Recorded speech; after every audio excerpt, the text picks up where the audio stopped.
हाय, good morning. आज आपण करणार आहोत वेगळ्या पद्धतीने भेंडीची भाजी. त्यासाठी एक कांदा, लसूण, कढीपत्ता, कोथिंबीर घेतली आहे. जिरी मोहरी फोडणीसाठी.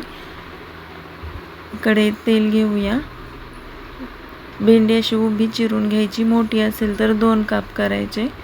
कांदा, जिरे मोहरी, कढीपत्ता, लसूण घालून तो ब्राऊन झाल्यावर त्याच्यामध्ये आपण भेंडी टाकूया. छान परतूया.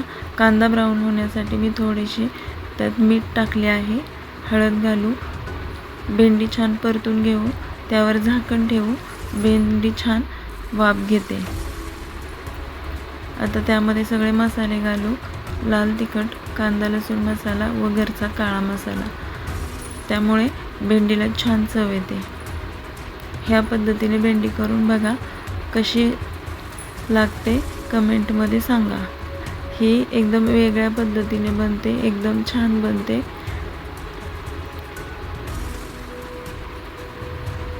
टेस्ट खूप छान लागते. भेंडी तयार झाली आहे. चॅनलला सबस्क्राईब